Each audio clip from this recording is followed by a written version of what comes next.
Ce qui est extraordinaire, si vous voulez, c'est que puisqu'on parle de Singapour et de...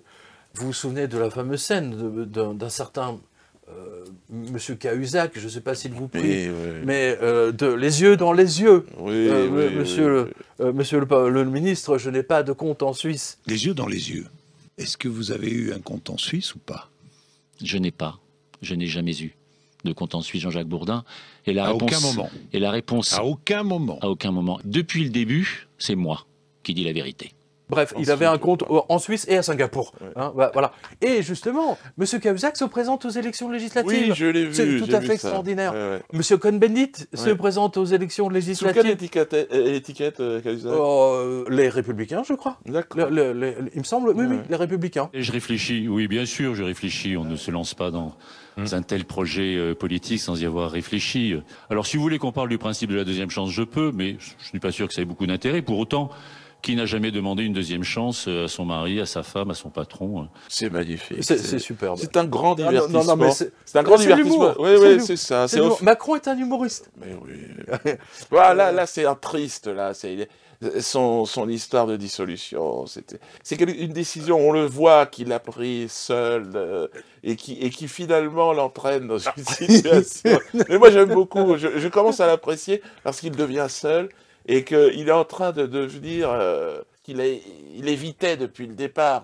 C'est un peu l'histoire de cet homme qui va atterrir dans un champ de blé, il y a une moissonneuse, et il faut absolument l'éviter.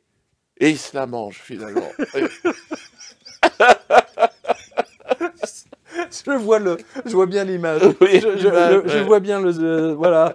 C'est impossible de la viser, de la voir, mais il l'a. Et c'est ça qui est extraordinaire. C'est un peu comme les avions du 11 septembre. Oui, c'est ça. Il faut absolument éviter l'immeuble, et puis ils sont rentrés dedans. Hein, là, c'est l'idée. Voilà, bah écoutez, oui. La grande majorité des fonds, alors il y a First Digital Trust à Hong Kong, etc. C'est vraiment des grosses arnaques bancaires suisses. Et alors, je vous donne alors, en 2018, je vous donne les circuits bancaires qui devraient s'appeler les virements ricochets. Hein, c'est mieux, ricochet. C'est plus joli. Ouais. C'est plus joli, c'est un côté liquidité. Oui. Hein, ricochet. Ça rebondit sur l'eau. Oui, hein, c'est des liquidités. Ricochet ou tourniquet. Oui, tourniquet aussi. Voilà. Alors, la famille Benamou, qui possède la banque genevoise, comme on l'a vu, compagnie bancaire helvétique, a annoncé avoir acquis Brickell Bank.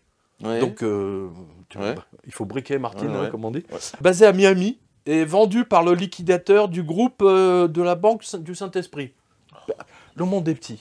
Le monde de la banque est petit. Hein, vous avez vu, c'est quand même... Cette banque du Saint-Esprit. Voilà, spécialisée dans la clientèle latino-américaine.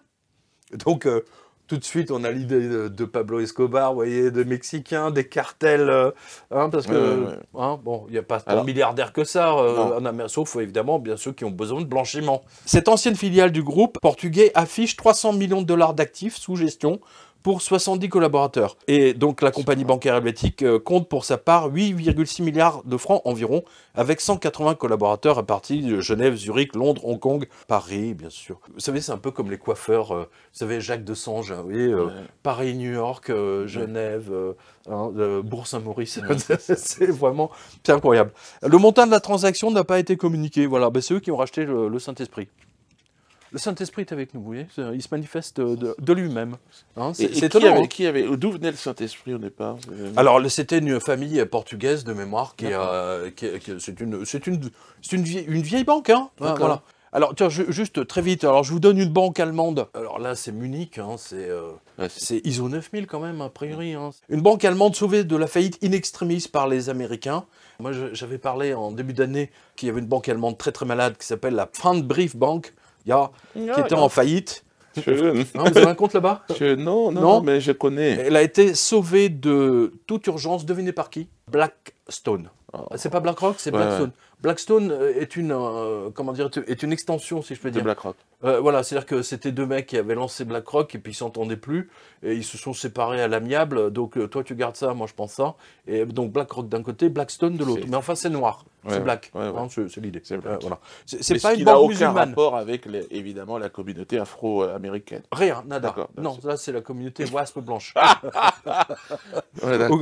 Strictement aucune idée. Voilà. Donc ça c'est une banque qui a été sauvée. Ensuite, il y a la banque EFG de Zurich, alors qui, elle, est victime de la loi Jovanovic, qui veut qu'une banque ne peut pas tromper ses propres traders. Et donc on va voir le graphique. C'est-à-dire de 60 francs suisses l'action en 2007, elle est à 13 francs aujourd'hui. Ah. Hein.